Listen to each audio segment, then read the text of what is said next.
दोस्तों स्वागत है आप सभी को अपने चैनल विनीत ड्रीम क्लास में। देखिए आज हम इस वीडियो में बात करेंगे क्लास 12 सब्जेक्ट हिंदी, जो कि टॉप 50 ऑब्जेक्टिव क्वेश्चन है जो कि एग्जाम में बहुत ज़्यादा चांसेस है आने के लिए।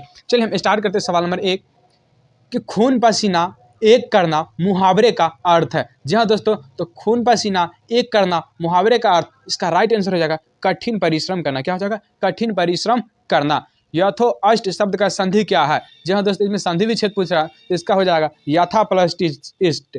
जी हाँ दोस्तों, यथेष्ट प्लस यथेष्ट का संधि विच्छेद क्या हो जाएगा? यथा प्लस इष्ट। फिर सवाल नंबर 3 गुल्लर का फूल होना। जी हाँ दोस्तों, आप सोचिए जरा कि गुल्लर का फूल हमें दिखाई नहीं देता है, तो गुल्लर का फूल होना मतलब लापता होना। जी हाँ दोस्तों, ये मुहावरा है कि गुल्लर का फूल होना मतलब लापता होना। जाता रहता था पदबंध क्या है? जी हाँ दोस्तों, इसमें पदबंध पूछ रहा है, तो इसका हो जाएगा क्रिया पदबंध। क्या हो जाएगा? जाता रहना का क्या हो जाएगा? क्रिया पदबंध। दिवाली शब्द संज्ञा। जी हाँ दोस्तों, अब सोचिए दिवाली साल में तो एक ही बार आते हैं, तो क्या हो जाएगा? व्यक्तिवाचक संज्ञा, जिसे इंग्लिश में हम कहेंगे प्रॉपर नाउन। प्रॉपर नाउन से किसी खास व्यक्ति, स्थान या वस्तु के नाम का बोध होता है, जो मतलब कोई खास हो, किसी व्यक्ति का नाम, जगह का नाम या कोई पर्व, ये सब क्या हो जाएगा? व्यक्तिवाचक संज्ञा। सेना शब्द है। जी हाँ दोस्तों, तो इसका राइट आंसर है सेना स्त्रीलिंग शब्द है। सेना क्या है? सेना स्त्रीलिंग शब्द है। रोटी मत खाओ क्योंकि वह जली हुई। अब देखिए यहाँ फिक्स कर दिया क्या कि रोटी क्या है? जली हुई है, तो क्या है? निश्चयवाचक संज्ञा। जी हाँ दोस्तों, ये निश्चय है ना, तो इसका क्या हो जाएगा? रोटी मत खाओ क्योंकि वह जली हुई है। कौन सा सर्वनाम है? तो हो जाएगा निश्चयवाचक सर्वनाम। जाति शब्द विशेषण है, इसका हो जाएगा जाति शब्द का जाति हो जाएगा। क्या होगा? जातीय।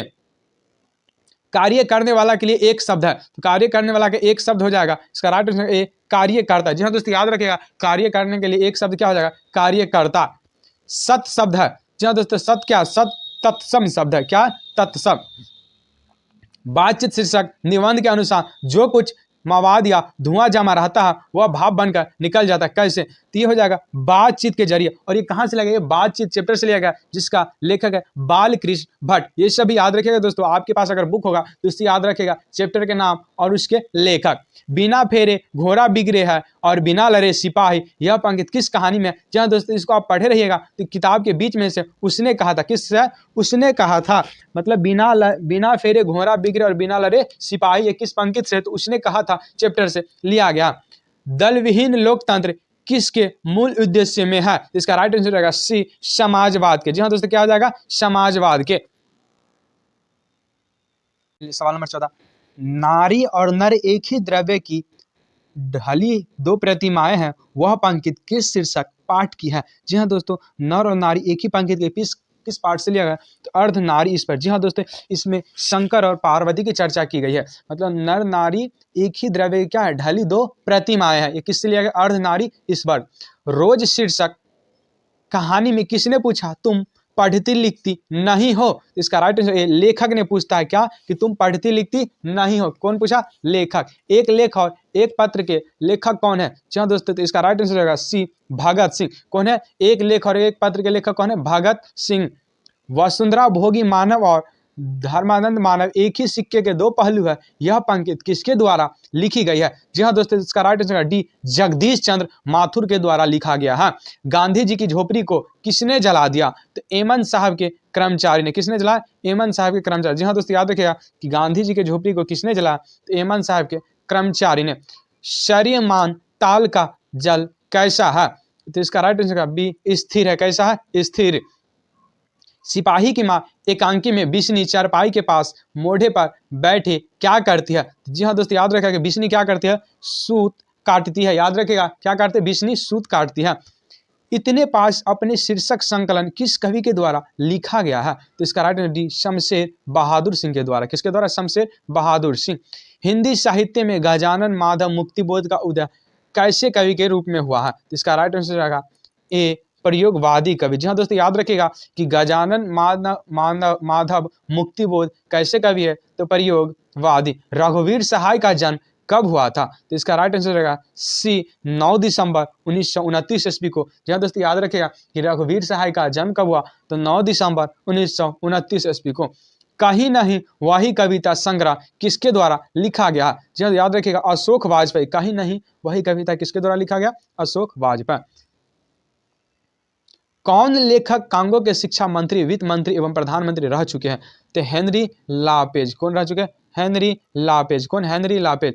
द का उच्चारण स्थान क्या है? जी हाँ दोस्तों, तो द का उच्चारण दंत है, चाहे त, थ, द, ध और न, ये सब का उच्चारण स्थान दांत है, तो द का उच्चारण स्थान दंत हो जाएगा। निम्न में शुद्ध शब्द क्या है? जी हाँ दोस्तों, इसको सही से शुद्ध वाला को देखिए कौन हो जाएगा। देखिए परीक्षा गलत है, प्रणाम गलत है, प्रसाद गलत है, बचा कौन? ए।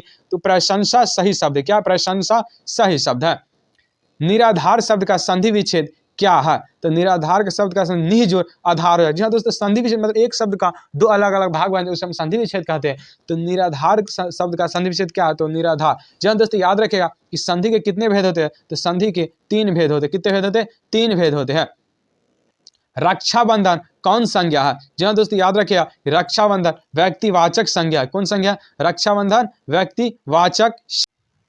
चलिए सवाल नंबर 30, गुस्सा शब्द है। जी हाँ दोस्तों, गुस्सा कौन हो जाएगा? स्त्रीलिंग, पुल्लिंग, उभयलिंग। तो गुस्सा क्या हो जाएगा? गुस्सा पुल्लिंग शब्द है। गुस्सा कौन शब्द है? गुस्सा पुल्लिंग शब्द है। प्रातः काल शब्द का संधि विच्छेद क्या हो जाएगा? तो प्रहजोर, प्रातः जोर काल। जी हाँ दोस्तों, याद रखिएगा प्रातः काल का संधि विच्छेद क्या हो जाएगा? तो प्रातः जोर काल। अदरक शब्द है, अदरक हो जाएगा पुल्लिंग। जी हाँ दोस्तों, कौन शब्द है? अदरक, अदरक पुल्लिंग शब्द है। नीलगाय शब्द कौन सा समास है? जी हाँ दोस्तों, समास सबको आप सही से याद रखिएगा। नीलगाय शब्द क्रम धारे समास है। घर शब्द का पर्यायवाची क्या होगा? घर का गेह हो जाएगा। क्या हो जाएगा? घर का पर्यायवाची गेह। कौरव शब्द में प्रत्यय है, तो कौरव शब्द में प्रत्यय और देखिए कौरव क्या है? लास्ट में प्रत्यय में, प्रत्यय अगर कहे तो लास्ट वाला और उपकार कहे तो शुरू वाला। जैसे उपकार शब्द में उपस्वर्ग क्या है?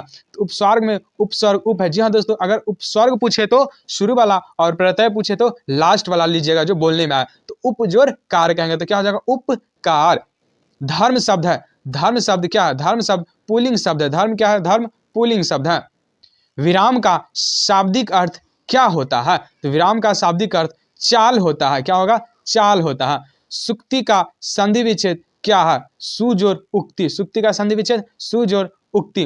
निम्न में सर्वनामिक विशेषण क्या है? ऐसा आदमी नहीं देखा। क्या है? ऐसा आदमी नहीं देखा।